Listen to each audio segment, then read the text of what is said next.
Good afternoon. I've just met with the Vice President, Secretary Blinken, Secretary Austin, the National Security Advisor Sullivan, and other members of the National Security Leadership Team, the Situation Room, to discuss our ongoing efforts to evacuate American citizens, third country civilians, Afghan allies, and vulnerable Afghans. And I want to provide the American people with a brief update on the situation in Afghanistan. Since I spoke to you on Monday, we've made significant progress. We've secured the airport, enabling flights to resume, not just military flights, but civilian charters from other countries, and the NGOs taking out civilians and vulnerable Afghanis. And now we have almost 6,000 troops on the ground, including the 82nd Airborne, providing runway security, the Army 10th Mountain Division standing guard around the airport, and the 24th Marine Expeditionary Unit assisting the civilian departure. This is one of the largest, most difficult airlifts in history, and the only country in the world capable of projecting this much power on the far side of the world with this degree of precision is the United States of America.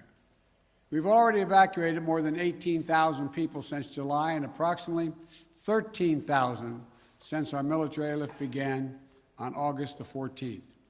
Thousands more have been evacuated on private charter flights facilitated by the U.S. government. These numbers include American citizens and permanent residents, as well as their families. It includes SIV applicants and their families, those Afghans who have worked alongside us, served alongside of us, gone into combat with us, and provided invaluable assistance to us, such as translators and interpreters. The United States stands by its commitment that we've made to these people, and it includes other vulnerable Afghans, such as women leaders and journalists.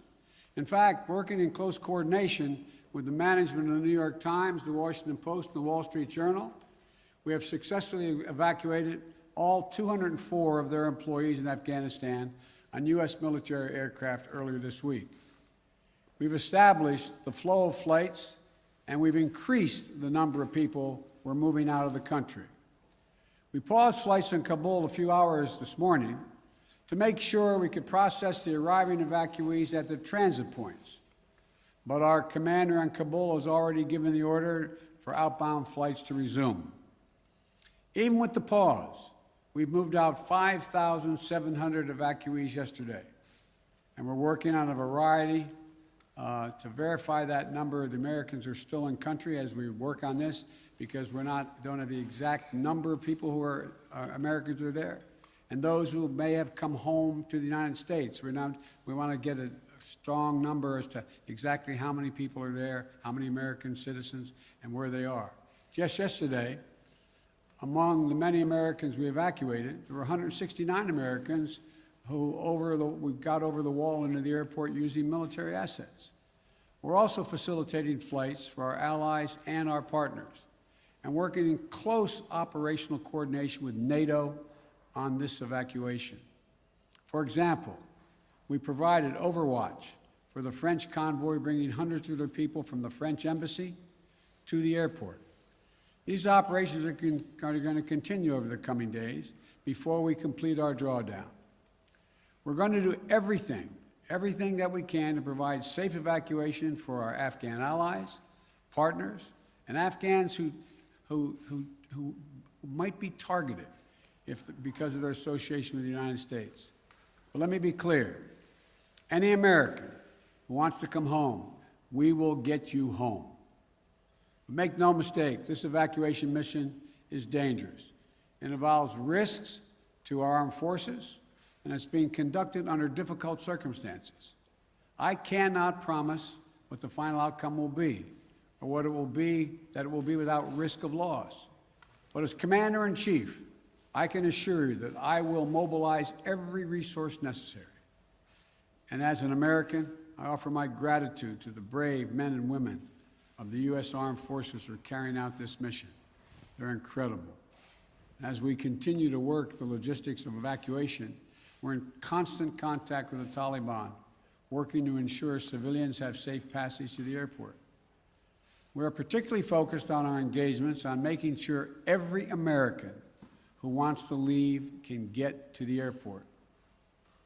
Where we have been seeing challenges with Americans, for Americans, we have thus far been able to resolve them. We've made clear to the Taliban that any attack on our forces or disruption of our operations at the airport will be met with swift and forceful response. We're also keeping a close watch on any potential terrorist threat at or around the airport, including from the ISIS affiliates in Afghanistan who were released from prison when the prisons were emptied.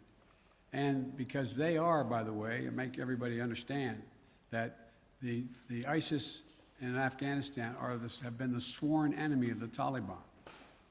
I've said all along, we're going to retain a laser focus on our counterterrorism mission, working in close coordination with our allies and our partners, and all those who have an interest in ensuring stability in the region. Secretary Blinken, who's with me today, met this morning with our NATO allies in consultation about the way forward, so that Afghanistan cannot be used in the future as a terrorist base to attack the United States or our allies. For 20 years, Afghanistan has been a joint effort with our NATO allies. We went in together, and we're leaving together. And now we're working together to bring our people and our Afghan partners to safety. In the past few days, I've also spoken directly with the British Prime Minister, Mr. Johnson, Chancellor Merkel of Germany, and President Macron of France. We all agreed that we should convene, and we will convene, the G7 meeting next week, a group of the world's leading democracies, so that together we can coordinate our mutual approach, our united approach on Afghanistan and moving forward. We are united with our closest partners to execute the mission at hand.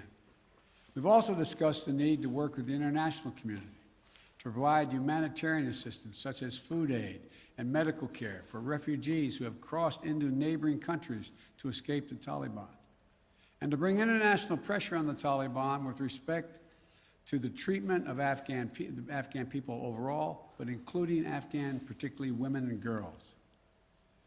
The past week has been heartbreaking. We've seen gut-wrenching images of panicked people acting out of sheer desperation. You know, it's completely understandable. They're frightened, they're sad, uncertain what happens next. I don't think any one of us can see these pictures and not feel that pain on a human level. Now we have a mission to complete in Afghanistan. It's an incredibly difficult and dangerous operation for our military. We have almost 6,000 of America's finest fighting men and women at the Kabul airport. And we're putting their lives on the line, and they're doing it in a dangerous place to save other Americans, our Afghan allies, and citizens of our allies who went in with us. You know, I talk to our commanders on the ground there every single day, as I just did an hour or so ago. And I made it clear to them that we'll get them whatever they need to do the job. They're performing to the highest standard under extraordinarily difficult and dynamic circumstances. Our NATO allies are strongly standing with us, their troops keeping sentry alongside ours in Kabul, as is the case whenever I deploy our troops into harm's way. I take that responsibility seriously. I carry that burden every day, just as I did when I was vice president and my son was deployed to Iraq for a year. There'll be plenty of time to criticize and second guess when this operation is over. But now, I'm focused on getting this job done. I would ask every American to join me in praying for the women and men risking their lives on the ground in the service of our nation. As events evolve over the coming days, my team and I will continue to share the information and update the American people on exactly where things are. We'll use every resource necessary to carry out the mission at hand and bring to safety American citizens and our Afghan allies. This is our focus now. And when this is finished, we will complete our military withdrawal and finally bring to an end 20 years of American military action in Afghanistan. Thank you. May God bless you, our troops, our diplomats, and all those serving in harm's way. And now I'll take questions. AP, Zeke Miller.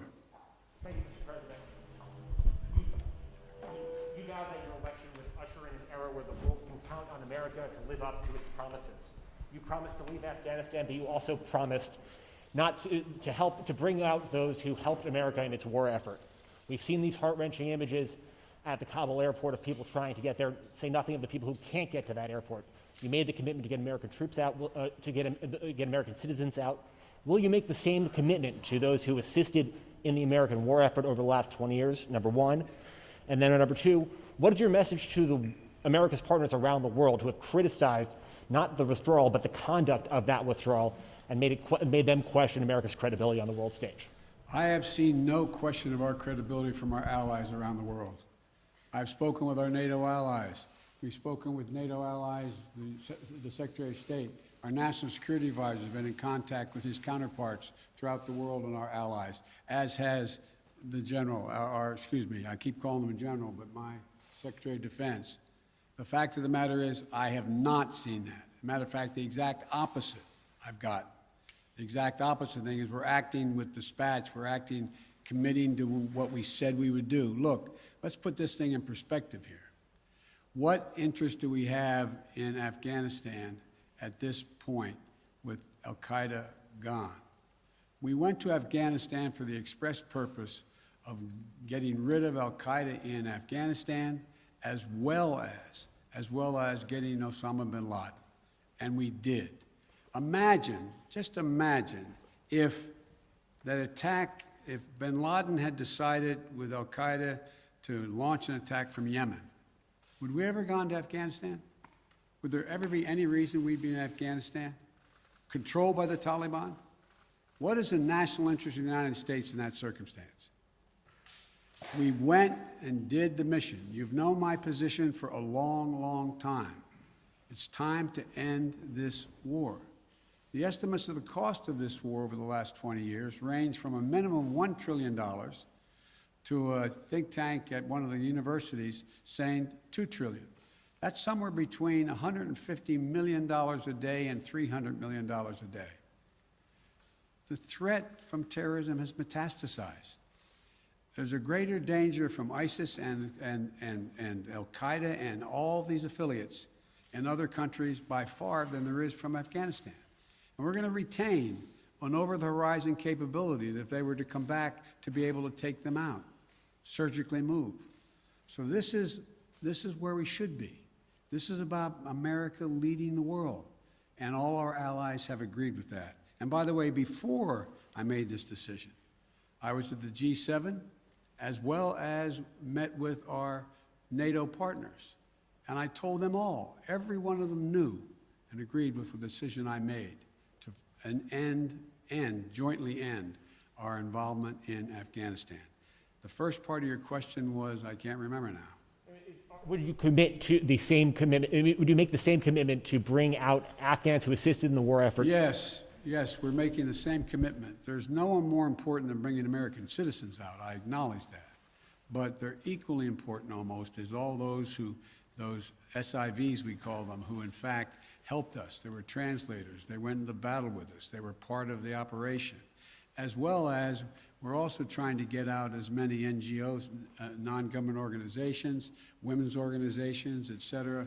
We're doing all we can. In the meantime, Secretary Blinken and I am going to be working with our allies to see to it that we can bring international pressure on the Taliban they're looking to gain some legitimacy.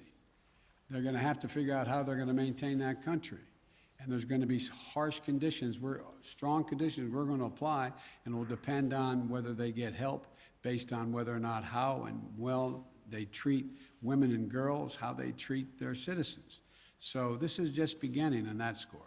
Are you willing to stay past the 31st to make that happen, to bring all the Americans out, to bring those SIVs out? I think we can get it done by then, but we're going to make that judgment as we go. Now, Justin Sink of Bloomberg.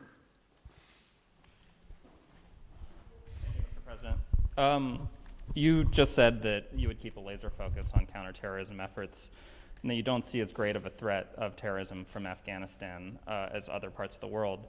But if you and your administration so badly misassessed how quickly the Taliban would sweep through Afghanistan, and we no longer have an embassy there from which to run intelligence operations, how can you at all be confident of your assessment of the risk of terrorism and the ability of the U.S. to conduct over-the-horizon missions to keep it in check?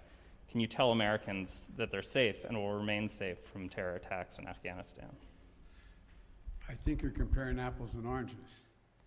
One question was whether or not the Afghan forces we trained up would stay and fight in their own civil war they had going on.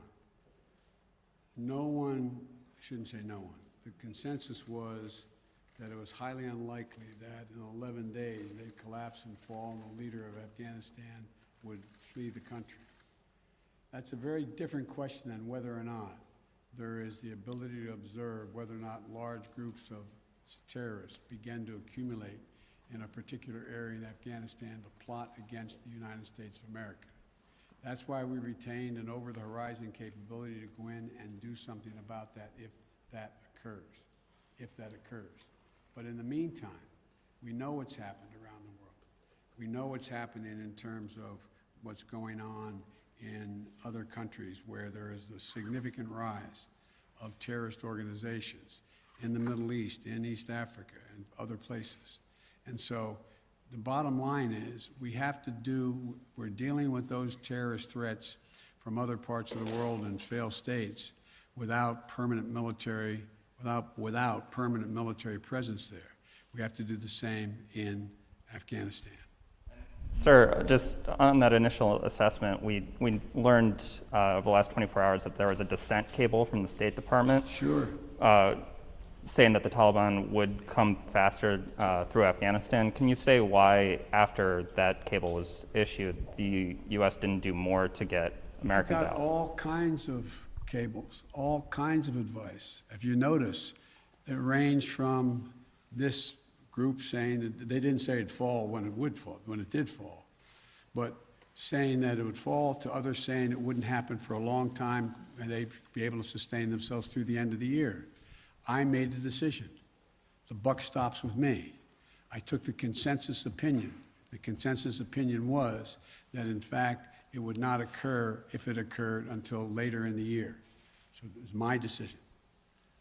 Now, my next is Stephanie Ramos, ABC. Thank you, Mr. President.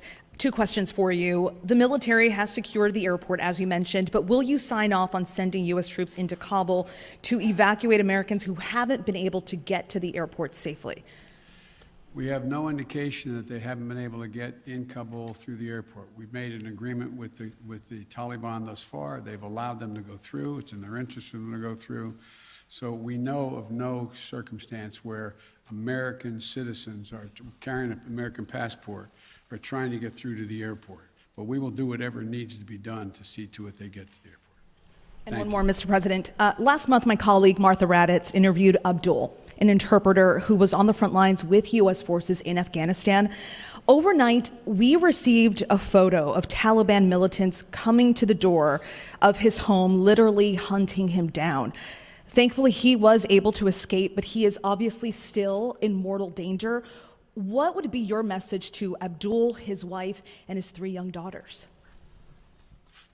We want you to be able to get to the airport. Contact us. We'll see whatever we can do to get you there. We've got to get you out. We are committed to deal with you, your wife, and your child, to get all 3 of you out of Afghanistan. That's the commitment. Thank you, sir. Meredith Lee of PBS NewsHour. You mentioned just now using every resource available for evacuations. why haven't you ordered the military to expand the security perimeter around the Kabul airport? Do you have any plans to do so, given that will likely require more U.S. troops? And are you considering rescue operations to recover Americans and Afghan allies stuck behind Taliban checkpoints? The answer is yes to the last question. We're considering every opportunity and every means by which we could get folks to the airport. That's number one. Number two, the reason why we have not gone out and started and set up a perimeter way outside the airport in Kabul is that it's likely to draw an awful lot of unintended consequences in terms of people who, in fact, are not part of the Taliban. We've been in constant contact with the Taliban leadership on the ground in Kabul, as well as the Taliban leadership at Dahou. And we've been coordinating what we were doing. That's why we were able, for example, how we got all of our embassy personnel out, how we got everyone out of the embassy safely. That was the distance. That's how we helped get the French out and out of their embassy. So the question remains, there will be judgments made on the ground by the military commanders at the moment, and I cannot second guess each of those judgments to be made. But the idea of, again, let me get back to the fundamental point I made at the outset. When the decision was made by me that, and it was made some time ago, and I ran 4 presidents saying I wanted to get us out of Afghanistan. One of the things that is a reality is people now say to me and to others, and many of you say it on air, that why did we have to move because no Americans are being attacked? Why did we withdraw those, why did we agree to withdraw 2,500 troops? No Americans are being attacked. As I said before, the reason they weren't being attacked was part of an agreement that Trump had made a year earlier. We will leave by May 1st, he said, as long as there's no attack on Americans in that year period. Number one. Number two, the Taliban was taking large swaths of the countryside, north and south. None of the major areas, none of the major points of the capitals of each of these provinces. But they were all over the country. And the idea that if I had said on May the 2nd or 3rd, we are not leaving, we are staying, does anybody truly believe that I would not have had to put in significantly more American forces, send your sons, your daughters, like my son was sent to Iraq, to maybe die? And for what? For what? So the only rational thing to do, in my view, was to set up and pre-position American forces for the purpose of evacuation, and the aircraft to pre-position those ahead of time so that we would be able to begin the process of evacuation of American citizens, SIVs, and others who helped us. The last point I'll make is this. Look, if we had decided 15 years ago to leave Afghanistan, it would have been really difficult.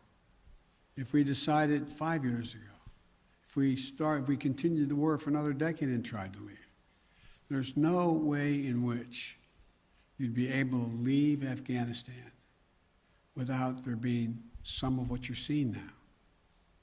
But what we've done so far is we've been able to get a large number of Americans out, all our personnel at the embassy out, and so on. And thank God, so far, knock on wood, we're in a different position. Scott Detrow. Scott, NPR. Thank you, Mr. President. I just want to follow up on something you said a moment ago. You said that there's no circumstances where American citizens cannot get to the airport. That doesn't really square with the images we're seeing around the airport, with the reporting on the ground from our colleagues who are describing chaos and violence. Are you saying unequivocally that any American who wants to get to the airport is getting there and getting past the security barrier and to the planes where they want to go? I thought the question was, how can they get through to the airport outside the airport? And the answer is, to the best of our knowledge, the Taliban checkpoints, they are letting through people showing American passports. Now, that's a different question when they get into the rush and crowd of all the folks just outside the wall near the airport. That's why we had to, I guess, was it yesterday or the day before, we went over the wall and brought in, how many?